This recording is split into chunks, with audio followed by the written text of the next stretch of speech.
Well, first off, I'd really like to thank everybody for their time today. I actually, my background is as an athlete is in the volleyball world. So I'm not a high speed hockey player or a high speed football player or anything like that. I'm a volleyball guy. So, but again, athletes tend to align in a lot of different ways, unless I guess maybe if you're into darts or something like that.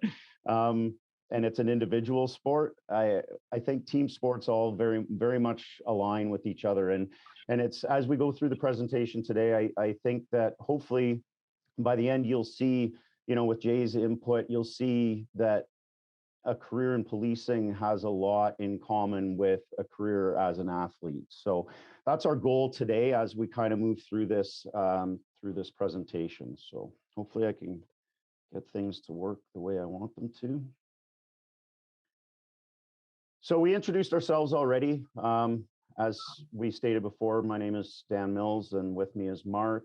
And in a minute, you're going to see Jay's intro slide. But before we get to that, I like to relate to my career as an athlete and kind of the things that when I was leaving my more competitive career as a volleyball player, kind of going into more of the recreational side or post-competitive phase of my volleyball life, I guess you'd say, there was quite a hole that I found that was kind of being left there. And there was a lot of anxiety about what was to come in my life and how my life was going to move forward without volleyball. It was a big part of my life. It was, when I was competing in school, it took up a lot of my time, between school and, what homework I did and my training for volleyball and my travel for competition. It took a lot of my time, and there was going to be a gap there, and I wasn't quite sure what that would look like moving forward. And as it turned out, I had always had this interest in policing, and I didn't know if I could find a place in policing. I didn't know if I would be hired. I wasn't confident that I would be. I didn't have a clue what the process was. But as it turns out, through the course of my life's journey, I ended up working as a paramedic first and then getting into a career in policing. But in both of those careers, as a paramedic and as a police officer, the similarities and the parallels between my life as an athlete and my life as a police officer, it really is incredible. And all of the knowledge, skills, and assets that I gained through my athletics career, I've been able to use in my career as a police officer. And I think it's really served me well, and it's prepared me for a lot of the difficult and stressful situations that I faced, over the course of my career as a police officer. So that's just just a little bit about kind of what as athletes you may bring to the table and how that kind of translates into a career in policing. And Jay will kind of get into that a little bit more on the psychological side of things. So without further ado, I will turn it over to Dr. Jay Harrison, who is actually the brains of the operation here. Thank you, Sergeant Mills. Appreciate being with everybody, getting to speak to this audience. It's a privilege to get to access a group of professional athletes. Your time is incredibly valuable, which also creates a great disconnect oftentimes in getting meaningful communication to players who live a very unique lifestyle, but a very isolated lifestyle as well. I understand this as a player, and now I recognize this as someone, as a former player. And I think, Dan talked a little bit about the experience of transition. Transition happens to be what, if anyone could have such of an expertise, but my research expertise in how athletes transition and the experience of moving from a high performance environment. So speaking to athletes as they begin to develop this journey is a very important passion of mine, and it's something that I've dedicated the second half, the next chapter of my career, towards becoming an expert in, not only in understanding the dynamics, how do athletes transition and how do we support that, but also facilitating that care, not just for athletes, but for police and very other high performing individuals. So it's a privilege to get to share with you a little of my perspective. I'm hopefully going to challenge you a little bit on some of our beliefs, because athletes have a lot of beliefs around what it means to be in transition, when we need to start thinking about it. And then, as Dan mentioned, while we have a great deal of confidence and expertise in a very specific aspect of our life, once we're taken out of that context, our confidence evaporates quite quickly, and our ability to be assertive, take initiative, and have any degree of confidence or awareness of what we're doing in a different circle becomes exposed very quickly. So it's my goal to challenge you today to start thinking about transition wherever you are in your career. It is not a suggestion. It will not take your eye off the ball. It will not take your eye off the prize. In fact, investing in your post-career vocational development is actually a performance enhancing behavior. A lot of research out there to suggest that athletes who have more things going on outside sport do better psychologically, and they actually perform at a higher level. As I like to say it, investing for later pays now. It's not just an investment down the road, but actually can support your experience today, give you a performance edge. So hopefully that is something new you haven't heard before and captures your attention, at least for the next 5 minutes, where I'm going to try and cram as much information as I possibly can about the transferable characteristics and orientations that may facilitate a career in policing from athletics. So moving into that, Dan, if you don't mind, into our next slide.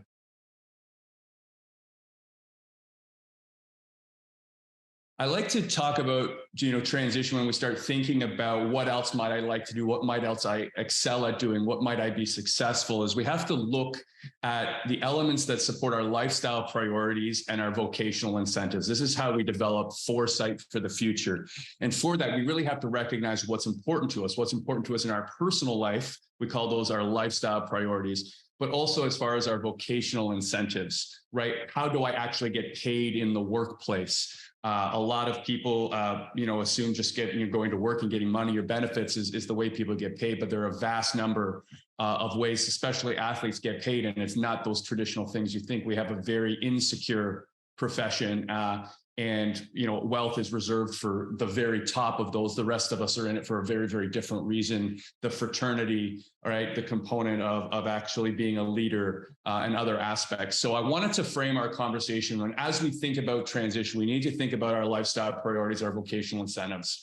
And that's an area where we really start to see the careers between professional athletics and policing begin to dovetail, right? And I touch on three specifically, and they're intertwined as far as being vocational incentives and lifestyle priorities. But being physically active is such a huge part of being a professional athlete that many of us actually forget how important it is to us when we leave the game. And it's something that tends to go by the wayside. A lot of us accumulate injuries over time, or we're just, had to work out so much that they're absolutely sick of it. But remaining physically active is a huge protective factor through transition. Finding a career that allows you to be physically active and will pay you to be physically active, very, very rare. Policing is one of those particular fields that allows you to be physically active and actually encourages that and allows you to live a fit lifestyle. Many of our high performers are actually very, very inclined to careers that require a great deal of physical effort. The second one is being coachable, coachability. Now, the inverse of this is being independent. As athletes, we tend to become very responsive people. We like structures that provide command and control, right? We're very determined, highly perseverant in our abilities to overcome challenges and rise through adversity. But generally, having direction is something that is more comfortable than making our own minds. A policing environment provides a very structured approach to command, right? Very clearly, Dan tells me and Mark what to do, right? and we're very clear because Mark and I follow instructions really well. And athletes tend to as well. We execute very well. So it lends itself to this fraternal opportunity to have a mentor and menteeship that allows you to continue to accumulate skills, rely on a team environment, something that once you get out of that professional team landscape, you realize how important and how vital that was to why you came to work every day. And then finally, the last vocational incentive / lifestyle priority I like to identify is the accountability component, the old put crap in, you get crap out mindset. There are a lot of industries where it does not matter what you put in.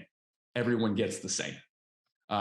Policing field is about performing and being excellent. We strive for excellence. You'll see in the next slide, when we look at our highest performers, the behaviors they value the most are those which strive for excellence. Very common what we see in high performing athletics as well.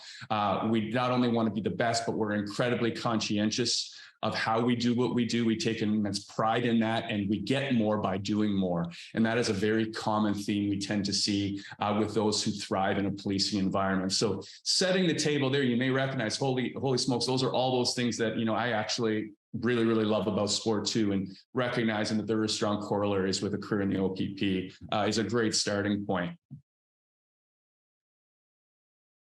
So what I also wanted to do with this exercise for you is to give something to take home and reflect on a little bit. This is the product of research that I've done on our highest performing officers. Part of my work has been how we better assess upfront characteristics or fit for role within high performing police officers. And how do we recognize the transferable characteristics that we're looking for that are shared with those who tend to thrive in the role? So throughout my work, I've been doing this for over 2 years, collecting and assessing and doing the data analysis. We've recognized that there's about 18 of these behaviors that we tend to see very common in our highest performers. When we say very common, means these behaviors, our highest performers have a far greater propensity to engage in these behaviors than the average person in the workplace. Okay, so my challenge to you when we look to this is that I want you to assess and consider how you may be oriented towards these particular behavioral characteristics. Maybe there's times in your life and through your career that you can account to, yes, these things were important to me and served me very well. This can really start to churn that narrative that you're building as you continue to consider your transferable skills and competencies and characteristics outside of sport and where they might be applicable. I'm going to guarantee that there's a number of these particular behaviors that you're likely well inclined and rely on very heavily to be successful as athletes that would serve you well.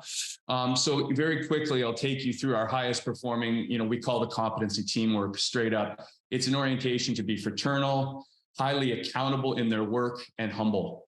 Our officers, as we say in sports, they don't care about the name on the back of the jersey. They care about the logo on the front of the jersey. That's a hockey thing that we used to say when we were kids. Football, the crest on your helmet, or however you might use it in the CFL. But largely, we're looking for someone who gets more out of a collective effort, is highly accountable to those around them, and is incredibly humble in as far as looking for recognition. Our highest performing officers tend not to care who gets the credit. Critically important, especially when we look at that second competency, community focus. These individuals are service oriented, community focused, and have high integrity, right? Playing a role, an active role in their community is really in their DNA. They perform a public service and a duty and take great pride in that. And they're doing it when they're in uniform and when they're out of uniform. It's a lifestyle that they live and find great value in serving those within their community. And critically important for me as an athlete, this is one of the things I reflect on in my career. That was such a great gift that maybe you didn't appreciate at the time you were a player, but the impact I was able to have on my community, both at home and abroad from Whitby, Ontario, and the impact you could make at the youth level in your community is a huge thing that you look back on as a, wow, that was a great, honor to be able to contribute to. And that's something you can continue to do through your career. I spoke briefly about the operational excellence, work ethic, perfectionism, conscientiousness, and versatility. That's just that. That's what we call striving for excellence. It's got to be your best work all the time. Working harder gets you more. The details are critically important to this job, just like they are in professional sports. It's a game of inches. Policing is the same. Self-control is a competency we look at as a combination of what we call constraint or emotional control, discipline, and self-acceptance. And this cascades across, a number of different domains of the human condition. But when our officers tend to be under stress, they tend to rely more on data and analysis, as we'll see, in their decision-making, rather than relying heavily on what they might be emotionally experiencing at the time. The discipline component reflects to a motivational factor in that quick wins are great, but we're in it for the long haul. We recognize that the journey is long and hard. Oftentimes reinforcement may take a long time, but our effort doesn't wane. And then finally, critically important to doing this job well is recognizing that you are imperfect and that oftentimes you will face difficult situations, and your presence there is to help and serve. Rather than particularly beat yourself up because things didn't go well. These are all aspects we tend to see in sport. Long season, our emotions lie to us in big games, and we have to park the past really quick. Finally, the last two aspects I think are really interesting. Information seeking speaks for itself, very common sense analysis, experiential learning. Think of athletes like that. Think about using analytics, think about using data, think about using your past experience to help guide your future problem solving. Game day is the same, but different every single week, much like being a police officer. So there's that same sense of routine where we can continue to apply and accumulate our knowledge through that experience and leverage that into new situations. And then finally, I think one of the most important things out of our research, we've been able to uncover that values, diversity, inclusion is actually a performance behavior. Our highest performing officers are empathic, cooperative, and demonstrate high levels of leadership as a vocational incentive. This tells me that they're incredibly accommodating, right? And if you tie that to the service community nature and responsibility, they have a duty to serve people and understand and provide that unique understanding rather than simply telling people and enforcing the law. These people actually work with and through and for their community to come to meaningful resolutions that serve those people and their unique needs. So those are some of those highest performing behaviors that we tend to look at. I hope maybe you've underlined a few of them or written down a few. Think of some personal stories, because that's great stuff for guys like Mark and Dan when they're starting to stretch out your application and talk about those meaningful stories that demonstrate the qualities that will be transferable to a career in policing. They're really going to support making you a very, very competitive candidate. And the final component I wanted to share with you a little bit, and it goes back to some of Dan's comments around transition and some of the insecurities we feel specifically in that transition, is that loss of identity, the athletic identity, right? An athletic identity, it's a pretty complex phenomenon. It's very real, and you know it when you lose it. I can speak to that from experience. Dan touched on that a little bit, and how we replace this idea of who we are through what we do.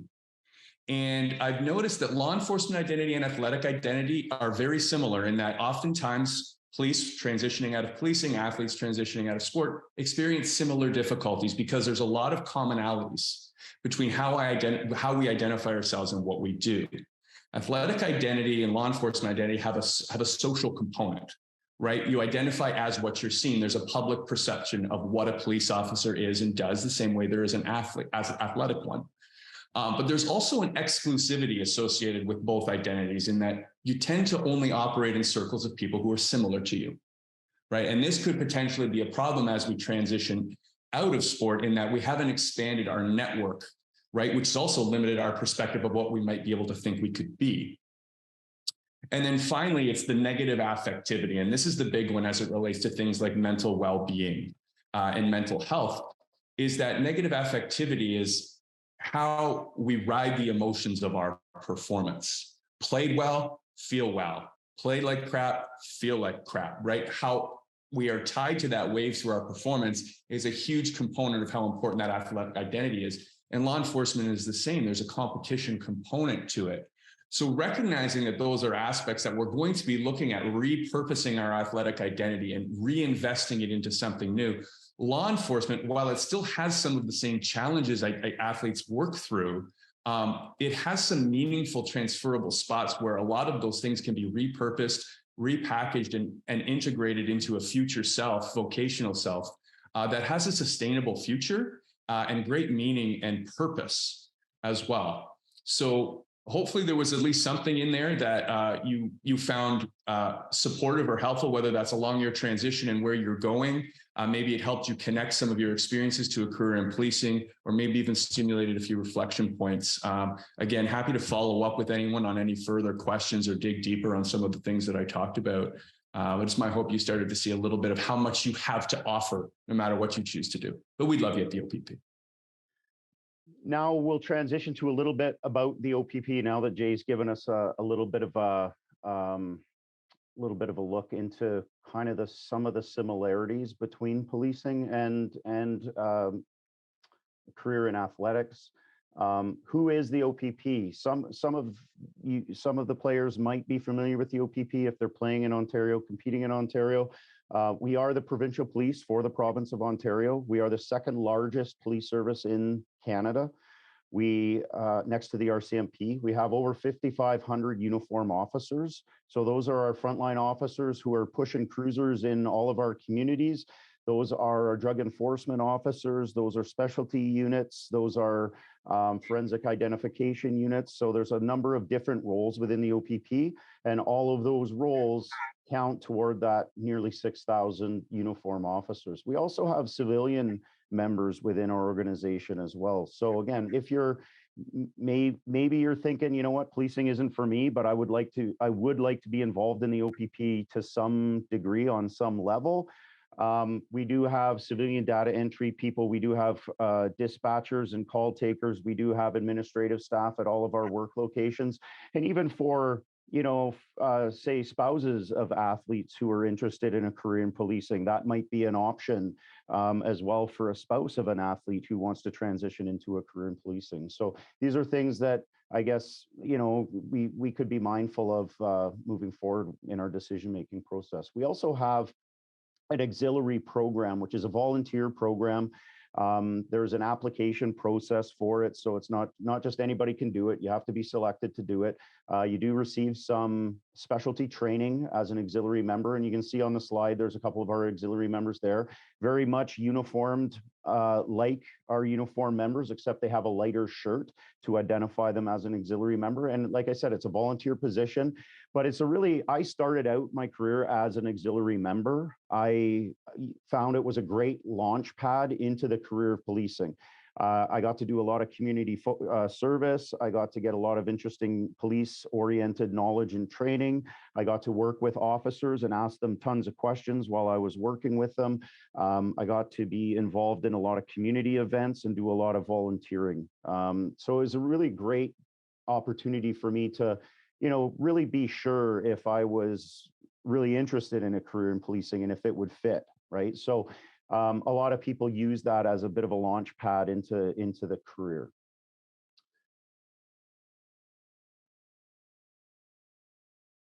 Some of the different program areas, actually, Jay and I were having a conversation, and Mark, we're having a conversation before we came online here with the presentation, and we were talking about the different opportunities that we have here within the OPP. And it's actually really interesting. And one of the comments that I usually make when I talk about the OPP and really promote the OPP is we have the opportunity within our organization to change careers within the organization pretty much anytime you want and do a variety of different things. And I look at it like I could change careers 6 times in my career of 30 years. So I could do something different every 5 years and still be engaged and still be learning and still be on top of my game.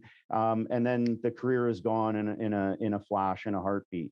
Doesn't mean you have to. You could continue, you could start as a frontline officer and remain a frontline officer responding to calls for service in your community your entire career. And that is awesome.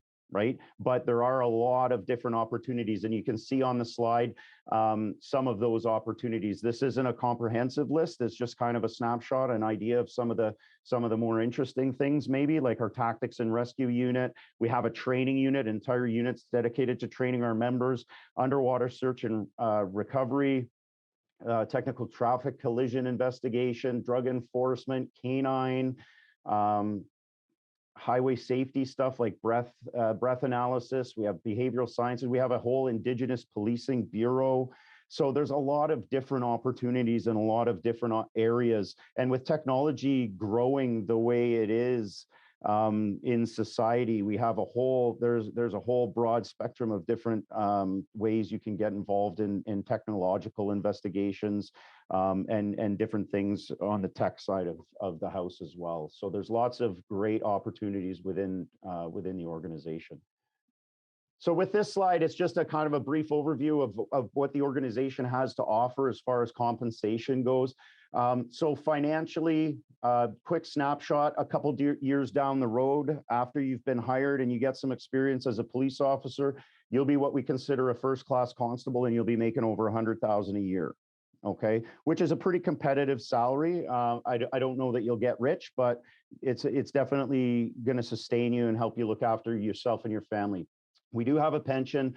We do have life insurance. So there's all kinds of different benefits that we have as an organization: paid sick leave, vacation leave, drugs and benefits, and massage and therapy and chiropractic for all those bruised and battered bodies out there.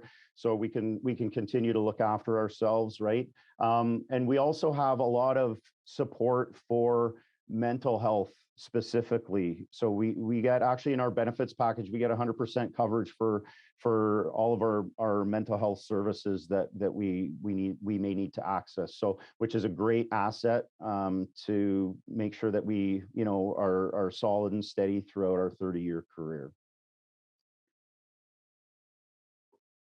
We also have this program called the Northern Duration Posting Incentives Program, and it's basically, like in Northwest region and Northeast region, geographically, they're our largest regions in the province, but our largest population base comes from Southern Ontario. So sometimes it's difficult for us to staff our northern regions. So we have come up with a program that helps provide some incentive for our members from all over to agree to work in some of our northern locations. So we have what we call durations. They are, again, depending on how isolated the community is. The more isolated the community, the shorter time commitment you're expected to give to that location.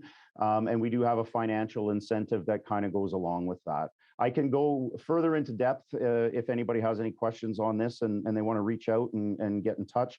I can talk a lot longer about this. This is kind of one of my areas of specialty within our recruitment unit. So I'd be happy to clear any questions up. But again, the more isolated, the less time you have to spend there. The less isolated, the less of an inconvenience and the more time we would expect there. And we just end up paying you less because there's more available. These are our areas of assessment. So there's 10 of them: education, lifestyle, life experience, community service, employment, leadership, driving, communication skills, special skills, motivation, and fitness.